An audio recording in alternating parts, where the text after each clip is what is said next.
প্রতিদিনের মতো একটি ঘটনা। এখানে একটি ব্রিজ নাকি মরণের ফাঁদ। প্রতিনিয়ত হাজারো প্রতীকের যাত্রা, কারো নজরেই যেন পড়ছে না বিষয়টি। জীবনের ঝুঁকি নিয়ে চলে যাচ্ছে, অথচ কাজ করার জন্য কারো নজরে আসেনি। এভাবেই প্রতিনিয়ত ঘটছে অ্যাক্সিডেন্ট, কত ব্যথা পাচ্ছে মানুষ, তারপরেও খোঁজখবর নেয় না। হঠাৎ এদিক দিয়ে যাচ্ছিলাম, এসে আমার জীবন থমকে গেল। কি হতে যাচ্ছে? মানুষ আমরা কোন সমাজে আজ বসবাস করছি? আমি কোনো চিন্তা ভাবনা না করেই পাশের বাড়ি থেকে একটা কুড়াল, একটা দাও নিয়ে আরও দুজনকে নিয়ে কাজ শুরু করার চেষ্টা করলাম। নিঃস্বার্থভাবে আমি কাজ করা শুরু করলাম। এখানে অনেকগুলো ইট ছিল। মানুষ কোথায় এটা সংযোগ দিয়ে দিবে, তার পরবর্তীতে সেগুলো বাড়িতে নিয়ে গেছে চুরি করে। হায়রে মানুষ, সমাজের দূষিত কলুষিত মানুষ। এই পরোপকার যারা করে তারা নিঃসন্দেহে মানুষের শত্রু।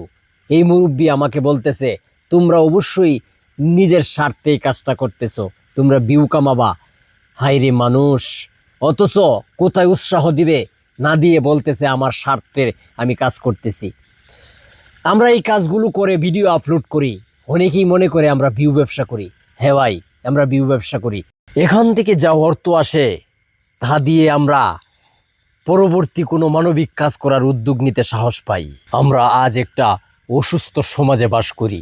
ভালো কাজে মানুষকে উৎসাহ না দিয়ে তাদেরকে নিয়ে সমালোচনা করতে খুবই পছন্দ করি। ভালো কাজে মানুষ সহযোগিতা করে না, টাকা পয়সা কিছুই চাই না, সর্বোচ্চ শেয়ার চাই।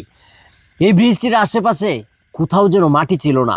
অনেক দূর থেকে মাটি, অনেক কষ্ট করে মাটি নেওয়ার চেষ্টা করেছি, অনেক দূর, তারপরও হার মানিনি।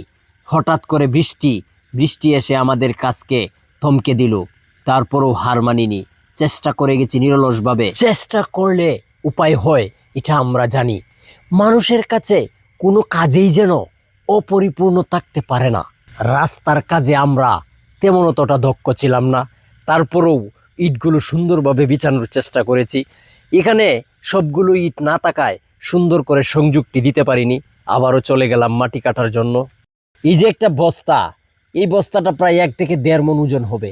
আমি এত ওজন কখনোই মাথায় নেইনি, তারপরেও এই কাজটি যেন আমার জন্য ফরজ হয়ে গিয়েছিল। আমার চোখের সামনে দিয়ে এত বড় একটি দুর্ঘটনা হবে কখনোই মেনে নিতে পারছিলাম না আমি মানুষ হিসেবে। আজ অনেক পরিশ্রম হয়েছে, সবগুলো বস্তা নিজের মাথায় করে এনেছি।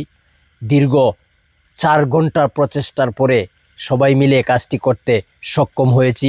আপনাদের ভালোবাসা এবং প্রচুর সাপোর্ট পেলে এই ধরনের কাজ আরও করতে চাই। মানুষের সমালোচনা পিছনে থাকবেই, তাই বলে থমকে যাব না। আপনাদের ভালোবাসা এবং সাপোর্ট পেলে এগিয়ে যাব দুর্বার গতিতে। সকলেই ভালো থাকবেন। আল্লাহ হাফেজ।